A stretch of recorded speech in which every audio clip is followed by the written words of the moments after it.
Hey, Michelle Wenis here with Green Woman and Your Childbirth, and it is end of July. We're coming up to about 4 months post-op, and I have to say it's been very interesting. You know, you think you get what's going on, and then you learn something new. So we just came back from a really strange trip to Rhode Island. My mom and our sons and I went just for Friday, Saturday, and I have to tell you, it was interesting because it would have been nice just to get away and spend time outside of the house, so I wouldn't be fretting over laundry or dishes or anything like that that normally occupies my line of vision when I'm walking through my house. So even just going together to stay in this nice little place, which should have been enough. But I actually ended up on Friday night looking up all these different things that we could do because I didn't want it to just be any trip. I wanted it to be like the bomb trip, you know, for our kids. And it was their first time in Rhode Island. And so I discovered that there's an observatory there, and it just happened to be a night where they invited people Friday night to do a viewing of the sky. Now, they did warn on their website, and I think on the phone as well, on the voicemail, that it wasn't the greatest night because of weather. And there was a possibility that they were crossing their fingers that the skies would clear. But I said, you know what? No, we're going to go, and we're going to make it happen because there's an observatory here, and the guys love learning this stuff, so it's going to happen. And it was like 35 minutes away in the middle of darkness getting over there, and it was an interruption to the swimming that the boys were doing in the hotel. And they were having a really nice time. And I said, look, guys, we've got this wonderful thing that we're going to do that I found for tonight. And I've got a whole weekend planned, found all this stuff online. So, you know, how about 30 minutes in the pool? Groans, right? Okay, fine, 45 minutes. Okay, fine, an hour, right? So they probably could have stayed there for many hours and been really happy, but I interrupted that because I had bigger plans. So we went, and it was a bust.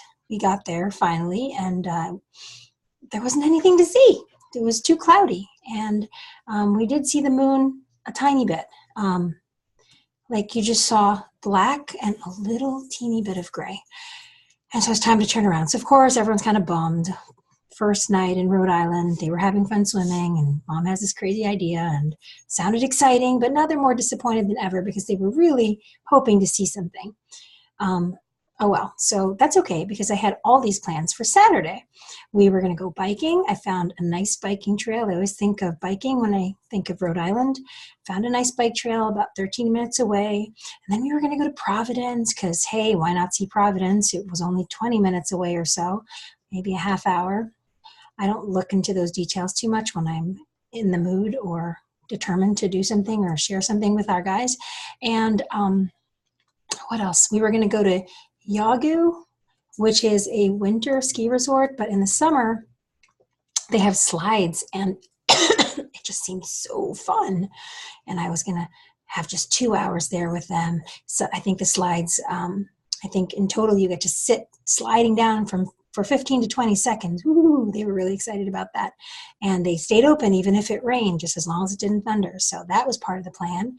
And probably a lot more swimming afterwards and watching Harry Potter marathons because, you know, I wanted to watch that movie with them recently and they were not interested. But of course, when you're at a hotel and the hotel options are right before you, I don't know, it's more appealing. So anyway, what ended up happening? Saturday, we had a wonderful breakfast, and then we went to the bike trail. My mom was a little concerned about the weather, and I said, no, it's fine. You know, the trees are dancing around in the wind, but I checked, and it's going to be a cloudy day, not a rainy day. So I insisted on going, and the boys were sort of disappointed that I was interrupting the Harry Potter movie, but I said, hey, we're out here relaxing and having a great time, but I don't want you in front of the television the whole time. So let's go. So we go, and I've got a cranky pants who's got rollerblades that don't fit him apparently, and that was a little frustrating for everyone because he didn't want to bring a bike. And I said, what are you going to do when we're biking and you can't follow us if we can't find a trail? And he said, well, then I guess I won't do that. But I don't know, in my stubbornness, I thought, we're here and we're going to do this. So it turns out his rollerblades were tight, but we went anyway. Cruel me. But, you know, as we got into the trail, we were all having a really nice time. It was beautiful. It was kind of like the rails to trails around us or New York that we've gone to. And then it was time to head back. Perfectly timed, half an hour in, half an hour back, lunch at the hotel, Providence, Yagbu. Locked my keys in the car. Just locked them. I was looking at them from the outside of the car. I haven't done this since they were like toddlers. There's no way to get inside. So no problem. Call the husband who wasn't able to join us, but had all the information he needed to call roadside assistance for us. And it was 12:30 when I called him. 1 o'clock we get this message that roadside assistance was coming in an hour. Okay, well, I guess we can bike. This guy over here can't get in his rollerblades anymore. His feet are they've had it. They're swollen from getting pulled out after rollerblading already.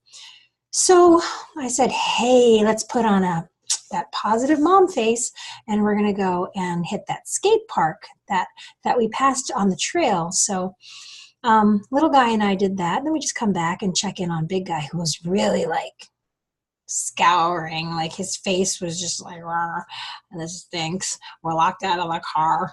I didn't want to rollerblade.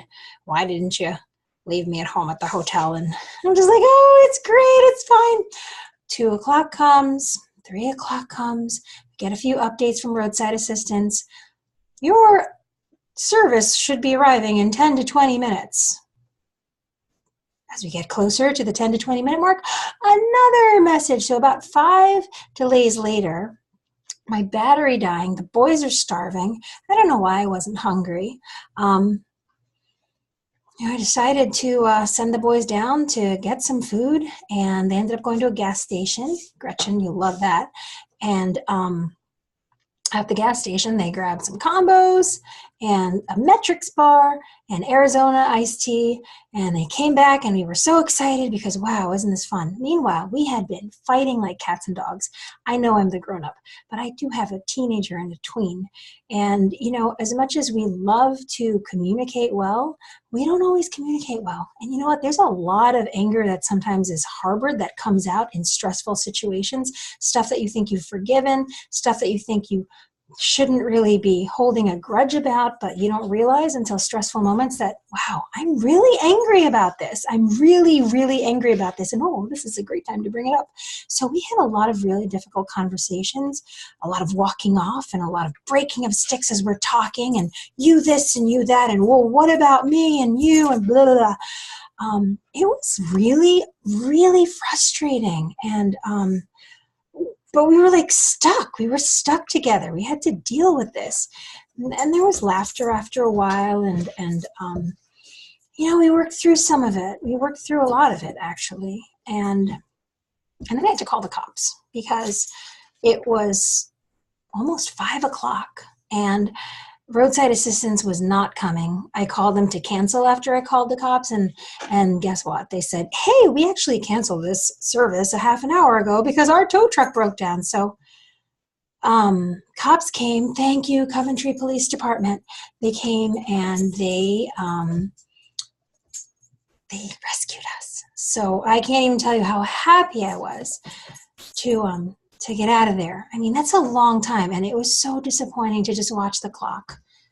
And every activity that I'd planned disappeared into nothingness because it was getting too late in the day. So we literally spent our first time in Rhode Island together in a parking lot, a bike parking lot. And we couldn't even we couldn't bike that far while we were waiting because one guy's feet were swollen from bringing his tight rollerblades. And, you know, you just don't know when they're going to show up because they say they're coming in 10 to 20 minutes, so you can't leave, right? So we were completely trapped. Finally, we went home. We thought for 2 seconds. I said, I can fix this. How about I hit the beach? And can I hit Narragansett Beach? And it was like, the sun had come out, which was great. By the way, it rained and one of our sons got stung by a bee. It was really like a terrible situation. We got home and then we went to the pool after we had dinner. You know, it was like, yay, consolation prize. At least we get to watch the rest of Harry Potter and then hit the pool and then go home tomorrow very, very early. So they're ready for Scouts camp all week. I think part of me really wanted to have this incredible trip with them so that when they left with my husband to do this wonderful week of Boy Scouts, they wouldn't forget about me, because that's where my mommy brain goes. And like, they're going to forget about me. So anyway, they're having a nice time at the pool, and then somebody jumps out of the water and clocks the other guy, and I'm looking over and one of them's leaning over the edge of the pool. They literally shut the pool down for us. It was, thank goodness, later, like I want to say it was like 7 at night, and there was blood all over the place. It was just horrifying. And we were just, my son's got this lip, like his lip is like, he's like a little duck. It's all bulgy, and the big one's like trying to help and grab paper towels. And I'm trying to call them and say, this is a biohazard. You have to clean this, because my son like bled all over the corner of your pool. So horrible. Like, this was literally our first experience of Rhode Island. The best part about it was the cop rescuing us so far, and then everything else just kind of got worse and worse and worse. And so there was even like an argument when we got back, because we talked about, oh, rough behavior, you know, like maybe if we just were a little more docile. Oh, I wasn't being rough. Okay, do we know what rough means? Because rough doesn't always mean pushing each other around. It could be just like piranha-like frenzy behavior, jumping in and out of the pool, you know, and not being careful of your surroundings and you know, endangering yourselves. Like that's what we're trying to, you know, we're trying to avoid accidents. They happen, but blah, blah, blah. So somebody stormed out, disappeared, and then everybody got a little quiet. I jumped in the shower just to breathe.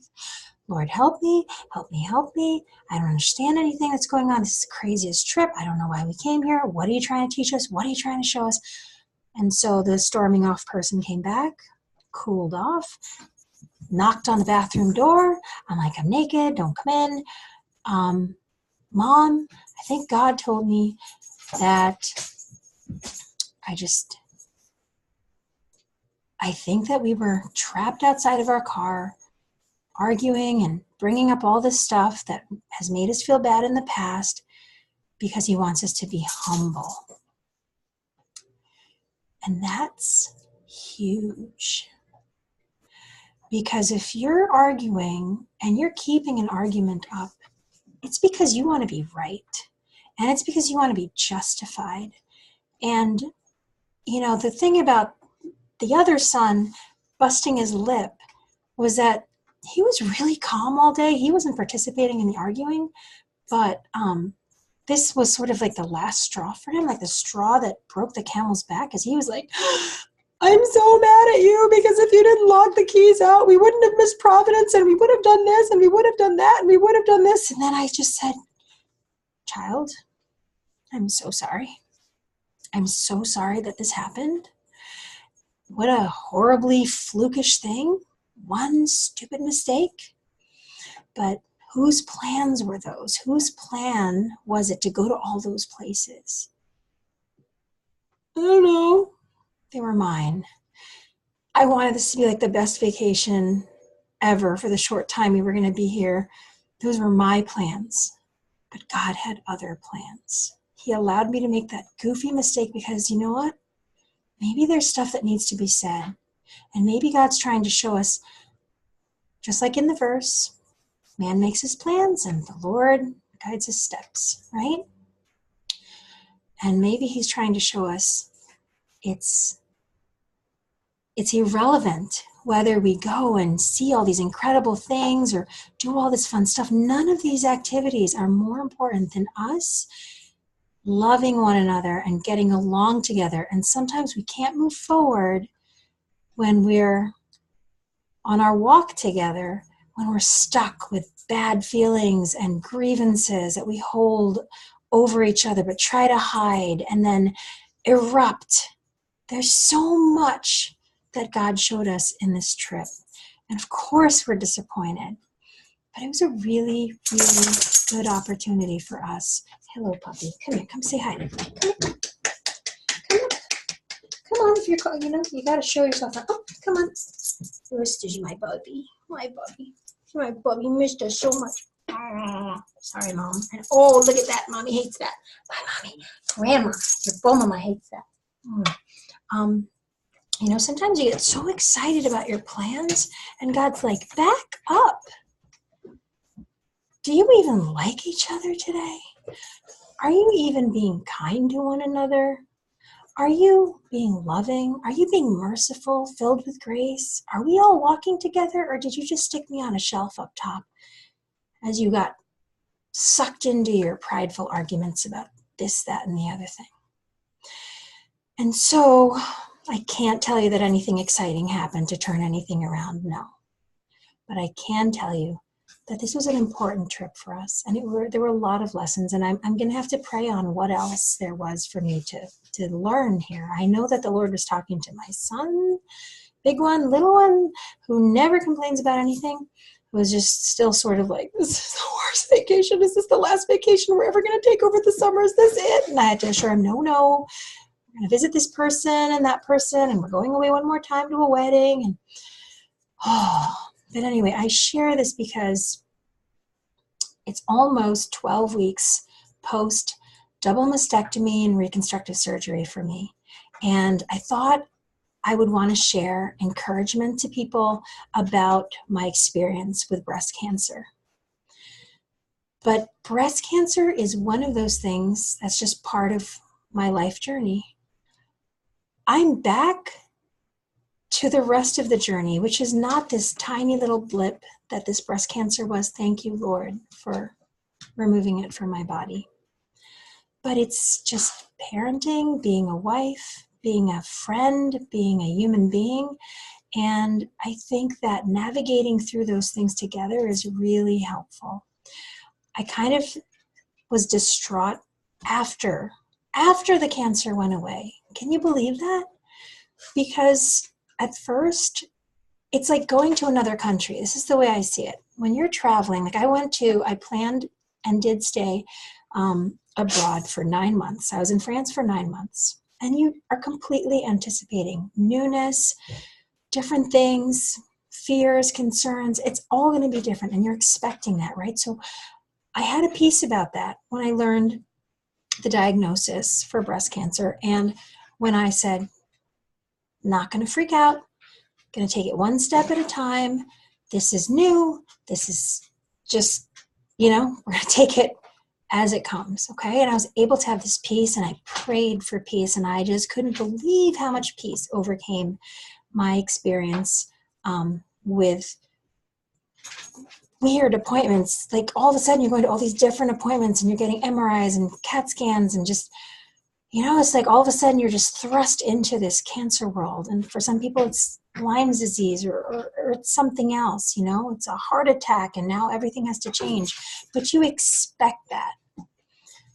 When you leave a country after spending time there for a while and you go back home, it's surprising how sometimes there's a greater shock that you experience coming upon returning home, because you don't anticipate, you just can't wait to get back, or this is my memory of my experience at home. Well, I sort of see that as having happened with all of this. When I came back to the US from France, I just was floored. I thought everyone was so loud. Oh my gosh, everyone's in sweats. We are like 3 times the size of what they are over there. What is going on? We're so sloppy, all this stuff. I didn't expect to experience. It took me a while to adjust. So after recovery, despite all the bumps, I was so peaceful. After recovery, I started to become an emotional wreck. And I was not expecting that. And just, whoa, I dodged a bullet. Unbelievable. Waiting for the shoot. Okay, is this cancer? I have this infection now. Is that cancer?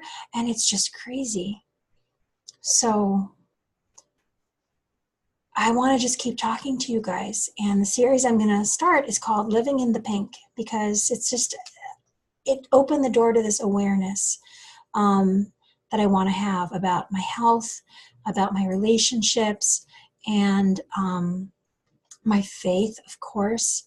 And so I hope you'll join me in my sharing just life. Life, having gone through cancer, life continuing as a wife, continuing as a mother, continuing as a daughter, a friend. Because I know I want people alongside me on this journey. And maybe you do too. And if it's a good fit, come check out our next videos. My website is www.greenwomanYC.me. You'll see that I'm a prenatal and postnatal instructor, childbirth, baby and me. I incorporate music into what I do because I love the bonding process between parent and child, parent and baby specifically. I have an album that's out there to enhance those experiences, to enhance routines that parents and their children have with going to sleep and taking naps, taking baths. So if you guys are interested in that, you can find links to have access to our music. And then eventually I will be putting out little video clips on how you can use that music with the movements that we've incorporated into our program. But I'm mostly just me, and I just really like to, I guess I like to share. I like to share what's going on, and it helps me process. So that aside, I don't know who else I'm going to be besides having had this album put out and having taught all these classes for over a decade. I don't know if I'm going to just go and work at the bakery next, or work at the garden store, because I don't want to stress. And I want to bring in some steady income that doesn't have to be gigantic. I'm not looking for a new career. I just want to be able to take care of myself and be with the thoughts that I've been running from my whole life. So if any of that works for you, let's stay in touch. All right, that's it for now. I think I'm going to date these. It is July 30th, 2017. Michelle Wenis, 12 weeks practically post my bilateral mastectomy and deep tram reconstructive surgery. Still here, different body, still seeking, still wanting to walk with you all, and most especially, my God. All right, take care. Bye-bye.